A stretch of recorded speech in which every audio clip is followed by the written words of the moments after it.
Highsmith. I'm the CEO of Quality Team Building, and we are based here in Orlando, although we do court training all over North America and some in Europe. And last year I actually did some training in the Middle East, which was kind of interesting. I went to Dubai. That's a long plane flight, by the way. Very long plane flight. So, I really enjoy my work because I like, at this point in my life, to share information that I've learned over a long period of time. I've owned a couple of businesses. I own a consulting business and built that up to $1 million of income, and then left, sold it to an insurance company. And then I opened an inventory business, and that was a multi-million-dollar business when I left there after another 10 years. So I know a bit about business. Thanks, I'm glad to be here today at this MPI group chapter. And I want to talk about presentations today, and I want to talk to you about the different types of presentations that we all have to give. Whether we're suppliers, whether we're planners, whatever our business role is in the membership, all of us, all of the members of MPI have to give different types of presentations. There are basically 3 types of presentations, and I'm going to talk at length about how to prepare for each one, but let me just give you an overview of the 3 types of presentations. The first type of presentation is a sales presentation.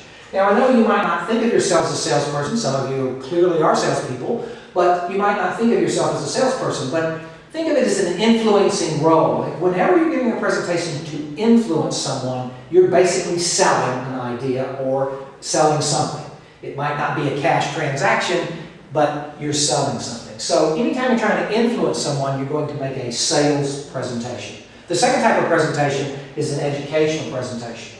Educational presentations are when you have some information or knowledge and you're trying to transfer that to your audience. There's a particular type of preparation necessary for that to be successful. That's an educational presentation, transfer of knowledge. The third type of presentation is an entertainment presentation. Entertainment presentations are designed to create joy, happiness, laughter. You're supposed to be entertaining the audience. And there's a particular type of presentation preparation that goes into entertaining preparations. So what I want to do now is backtrack a bit. Now that I've given you the overview, I want to cover each one of the types of preparations necessary to give each of the specific types of presentations. When you are giving an educational presentation, one of the things that you want to do is to focus in your preparation on how you're going to transfer this knowledge to your audience. The best way to do that is a 3-point talk, and it is a 3-step process to your 3-point talk. The first thing that you want to do is narrow the number of talking points you're going to use in this educational presentation. 3 is an ideal number. It allows you the flexibility to cover a wide variety or types of information, if you will, but it's also not too much information for your audience to take in. The problem with giving talks that have 6, 7, 8, 9, 10 points is that people start to not only forget the ones over 3, but they forget the ones they forget more, and they end up only remembering a couple of things you said, or even one thing you said. So the ideal type of educational presentation has 3 key points that you're transferring that information to your audience. And the way that you arrive at those 3 points is to ask yourself the question, what's the most important thing that I want my audience to remember about my subject? And then what's the second most important and the third most important? And then you try and combine what's left into like groups. You might have, your product might have the fastest processor and the most memory, but what does that equal? That's right, it equals performance. So what your key point would be performance. It wouldn't be the fastest processor and the most memory. It would be that your product has high performance. And that's a key point that people will remember. The second thing that you want to do is provide compelling evidence for each one of your key points. So each key point is supported, if you will, like an attorney would support their case to the jury. You're going to present this evidence that supports your point. A great way to provide supporting evidence is to use personal anecdotes or experiences that you have gone through that illustrate the point that you're making. So if you are talking about the importance of using visual memory stacks to remember what you're going to talk about, to give an example, as I did earlier when I was talking about my keynote speech and the 14 points of the keynote speech, the fact that I'm using a visual memory stack is a good illustration to the value of visual memory stacks for the audience. So that's the example of a personal experience or personal use of the topic. It personalizes you, makes a connection with your audience, and it also helps them understand why it's important to use or why that particular key point is valuable to them. The third thing that you want to do in your presentation of educational material is to present a summary at the end of the presentation.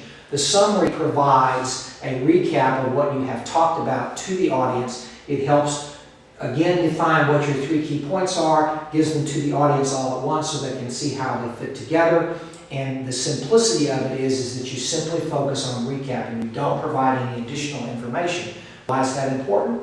It's important because once you've done your 3 key points, that's the end of the presentation. You don't want to keep adding material onto the presentation because, again, the more points you have, the less the audience is going to remember. So in summary, the way to have a great impact education with your audience is to narrow your 3 key points down to 3, to provide compelling evidence for each one of your key points that solidify in the audience's mind what you're talking about, and third, to use a summary at the end of the presentation to help bring your 3 key points together. And that is a 3-point talk on 3-point talks. I asked the question of has the long-term answer to where they're going to get to on the bottom of the card. Got it? Mm-hmm. So, what do you think of the new snacks that are in the machine? Tell me about the angel project.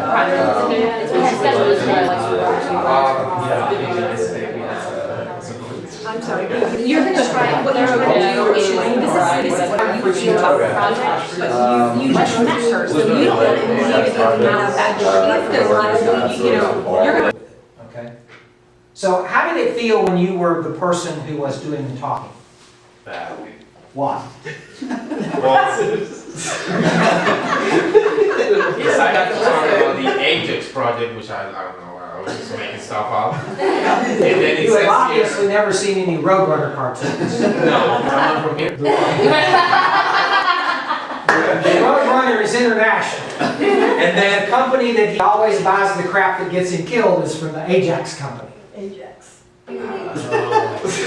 Ajax is a computer software like programming language. That's what I was, yeah, that's what I was thinking about too, but. And then I see stuff like. I was thinking of the Roadrunner. Roadrunner. These are the cultural. These are the cultural language. So what? And then I see stuff here like really drop the ball. I don't know what that means. So I use what we call colloquialisms, which are figures of speech that are understood by people who grew up speaking English. and that confused you. I get that. I accept responsibility for that. Exactly. He fell down on the job. Yes, I did. Yeah, he didn't handle it. Okay. Yeah, I think. I So he dropped the ball. All right. You look at them, you listen to them say their name. If there's a funny last name or a strange first name that you didn't quite get, ask them. Get them to repeat their name back to you. Okay? You don't stand the prayer remembering the name if you don't understand what the name is, if you don't hear it. So that's the very first thing you do, is look at the person and listen to the name. The second thing you do is create what we call a mind picture. Now, this is a technique developed by Dale Carnegie and a number of other people, and it uses pictures because we think in pictures. If I say the word elephant to you, you don't see the letters E-L-E-P-H-E-N-T, you see an elephant in your mind. Okay? So we think in pictures, let's use that in order to improve our memory. So you create a mind picture.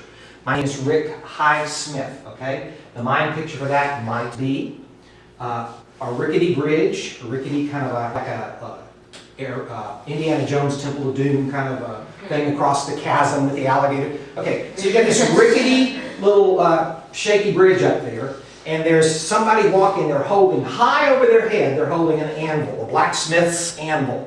Okay, Rickety High Smith. Okay, Rick High Smith. That's the picture. So now, if you think of me or looking at me, hopefully you can see me holding this anvil over my head, trying to get over the rickety bridge. Or Robin Marcel Jean is my coworker. She's my manager of business development. So we have a robin, the bird. Okay, big old plump robin there. And in one hand, the robin is holding a cell phone, but unfortunately, the surface of the cell phone has been scratched. It's marred. A marred cell. Okay, she's holding that in her left wing. In her right wing, she's trying to pull on some jeans, and she's having trouble getting them over her claw feet. Okay, so she's trying to pull these jeans up while she holds this cell. Robin Marcel Jean. Okay, now This is a skill that you can't just develop immediately, okay? You have to kind of practice doing this, but once you get in once you learn how to do it, it gets easier and easier and easier. You can start coming up with lots of pictures. Now, you don't want to try and do that at the first networking event you go to unless it's somebody that's really significantly important, because you don't want to be standing there, look, you introduce you, shaking hands, and you're standing there going, see this? You gotta use it sparingly the first time out of the box. Or you can practice doing it. You can practice doing it with the people that you know. Use people's names that you know and come up with stuff for that, okay? Like Doug Less, okay? So we have a Jiffy peanut butter, and it's holding a shovel, and it's digging, it's dug this hole, but all the other peanut butter jars, Peter Pan, Skippy, those guys have all dug more than Jeff Doug Less. Okay?